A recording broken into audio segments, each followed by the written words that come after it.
Hemos sido claros en nuestro rechazo a la guerra de agresión desatada por Rusia frente a Ucrania, al fraude electoral de la dictadura venezolana que reemplazó la diplomacia por los insultos y los arrebatos.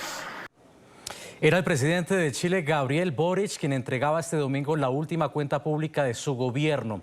En su discurso ante el Congreso denunció a la dictadura venezolana, ratificó que en las elecciones del pasado mes de julio en Venezuela hubo un fraude electoral y además denunció a las que ha llamado otras dictaduras. Cito, a la represión de la digna oposición de la dictadura en Nicaragua y a la deriva autoritaria en El Salvador, en alusión al gobierno del presidente Nayib Bukele. En Valparaíso, el mandatario ofreció un balance de su administración en este último año, el fracaso del proceso constituyente de 2022 y la minoría parlamentaria del oficialismo, además de un cambio en las prioridades manifestadas por la ciudadanía, generó un cambio en la ruta que tomó Boric finalmente, que en los últimos 3 años se ha volcado a abordar las áreas de la economía y de la seguridad.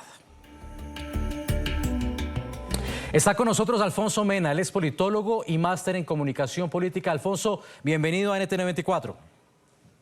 Hola Nicolai, ¿qué tal? Muchas gracias por la invitación. Alfonso, vamos llegando al ocaso del gobierno de Boric en Chile. ¿Qué representó él, no solamente para los chilenos, sino también para esa escena internacional? Si me permites a mí un tono aquí de opinión personal, parece haber refrescado esa política, esa izquierda latinoamericana, al denunciar sin temores también eso que la carcome por dentro, que son las dictaduras en el hemisferio. Efectivamente, por una parte ha sido una sorpresa e incluso no ha sido del todo cómodo para su coalición, que forma parte del Partido Comunista de Chile, el condenar gobiernos como por ejemplo el de Nicaragua, como el de Venezuela. Sin embargo, hoy día, a pesar de que condenó a ambos gobiernos, nunca se ha referido al de Cuba, porque efectivamente el Partido Comunista gobierna en la coalición del presidente Boric, y ahí sí siempre ha tenido que tratar de navegar en esta coalición que tiene varias posturas. Efectivamente, algunos condenan lo que ocurre en Venezuela, algunos condenan lo que ocurre en Nicaragua, pero otros callan también con esos mismos gobiernos y otros también simplemente omiten con lo que ocurre en Cuba. Alfonso, él ha hablado también sobre migración. Él destacó una significativa baja en la migración irregular durante su gobierno. Escuchamos lo que decía más temprano. Ahí está el reforzamiento de la frontera norte. Nuestra ministra estaba el día de ayer en Arica con las Fuerzas Armadas, mediante la reforma constitucional que habilitó el despliegue de las Fuerzas Armadas, aprobada también transversalmente, en una zona que se encontraba, digámoslo, desprotegida. El resultado es que durante nuestro gobierno ha habido un descenso de 48% en la migración irregular, que fue uno de los malos legados del gobierno anterior. Hay que decir que Chile se ha enfrentado a grandes olas migratorias. Está, por supuesto, la ola de los haitianos, que en algún momento llegaron también a enviar de vuelta hacia Haití, pero también creció en algún momento la inmigración venezolana en Chile, experimentando un crecimiento significativo. Se estima que en la actualidad hay más de 533.000 venezolanos viviendo en Chile. ¿Cuál es el balance en esta materia del gobierno? A ver, hay varias cosas acá. Efectivamente, hace ya varios años, estamos hablando 10 y más años, la migración empezó a llegar de diferentes países. Primero Haití, porque Chile fue uno de los primeros países en Sudamérica que mandó tropas de los cascos azules de Naciones Unidas a ayudar a la democracia haitiana. Y luego, obviamente, por los temas internos que tenemos en Sudamérica, empezó a llegar mucha migración desde Colombia y desde Venezuela. Y siempre fueron muy bienvenidos, obviamente, todas las olas migratorias en Chile, hasta que empezaron a llegar parte de esa migración ligada al narcotráfico y a la violencia. Y eso fue poco a poco desencadenando una ola que no ha sido muy positiva en Chile con el tema migratorio. Pero cuando el presidente Boric, en ese entonces diputado, junto a su coalición, eran oposición al gobierno anterior del presidente Sebastián Piñera, se opusieron prácticamente a todas las iniciativas legislativas para poder controlar la migración irregular. Y obviamente ahora que son gobierno que ya llevan 3 años y que les queda ya un par de meses para que terminen el gobierno, se dieron cuenta que efectivamente era un problema que se necesitaba tomar de forma con gran importancia y urgencia. Y obviamente han ido cambiando su discurso. Y por lo tanto, como lo escuchamos ahora, si uno lo escucha sin tener el contexto, es como, bueno, siempre les preocupó, pero la verdad es que no fue así. Y a pesar de que obviamente ha disminuido el ingreso, la cifra no corresponde a un 48%, es menor. Sin embargo, sí se valora de que han habido ciertas instancias que el gobierno ha impulsado. Pero han sido suficientes, la verdad es que no, y la verdad es que tampoco llegaron a tiempo cuando efectivamente lo ameritaba. Alfonso, el mandatario chileno también se refirió a la crisis de seguridad. Fue enfático al decir que en lo que resta de su gobierno no permitirá que se normalice la delincuencia. Esto decía. Hemos logrado romper la curva de la tasa de homicidios al alza que venía hace años en ascenso,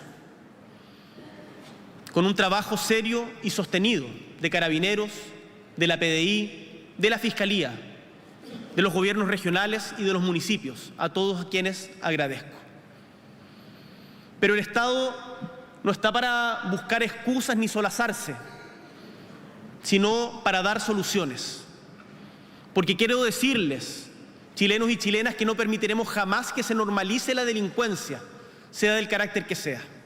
Alfonso, ¿no fue la seguridad uno de los grandes lunares de esta administración? No, de hecho, ni siquiera en su programa de gobierno, si uno lo revisa desde el inicio, nunca fue una prioridad. Obviamente, con el contexto que está viviendo Chile, el gobierno empezó a tomarlo, obviamente, como una prioridad, empezó a tomar ciertas medidas, pero insisto, no es el alma que tenía este gobierno, no es la real creencia o vocación que tenía este gobierno. Tenían completamente otras prioridades, pero se dieron cuenta que efectivamente Chile tenía otras prioridades y hay que decirlo, acá hubo un proceso constituyente a los pocos meses de que el gobierno haya asumido en 2022, donde ese proceso constituyente que presentaba las ideas de este sector político fueron rechazadas por un 62% a los 6 meses que el presidente Boric asumió.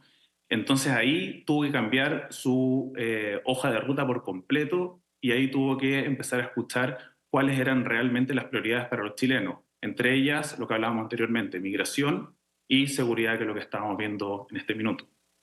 Bien, Alfonso, estamos próximos a concluir ya este mandato, entregará el poder en marzo del próximo año. Y eran muchas las expectativas del que fue un dirigente estudiantil. Muchos habían puesto sus esperanzas en este rostro fresco de la política chilena.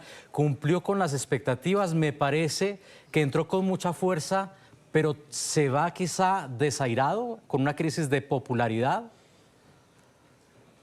Concuerdo contigo, y no solamente un tema de popularidad, porque el presidente Boric está siempre bordeando entre un 25 y un 30% de popularidad, que puede sonar bajo, a pesar de que tiene una gran desaprobación de siempre entre un 60 y un 70%, pero ese 25 a 30% es la gente que siempre lo ha apoyado y ha sido incondicional a él. Entonces, esa gente siempre va a tener esa fuerza de apoyo.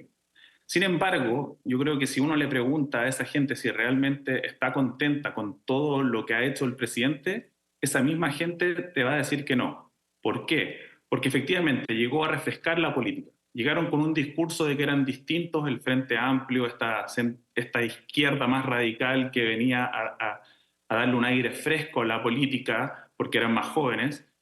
Sin embargo, los escándalos que han surgido en los últimos años con temas de corrupción, de financiamiento ilícito, han salido muchas cosas que al final han sido peor incluso que gobiernos anteriores en temas de corrupción. Eso es uno. Y lo segundo, con promesas que vinieron haciendo con mucho tiempo sobre el progresismo chileno de la extrema izquierda, que querían venir a cambiar prácticamente todo, sobre todo el modelo. Nada de eso se cumplió, no se cumplió con el proceso constituyente y después el gobierno se vio de cierta forma con las manos amarradas porque ellos pensaban que con todo esto que venía esta ola maravillosa de ideas de la extrema izquierda, el proceso constituyente y además con una con un presidente que venía apoyado por toda esa coalición política, al final se fue todo el tacho a la basura, perdió fuerza y va a terminar ahora en marzo del próximo año sin haber cumplido muchas de las ideas que ellos realmente estaban proponiendo. Era Alfonso Mena, politólogo y máster en comunicación política, quien nos acompañaba desde Santiago de Chile. Alfonso, gracias.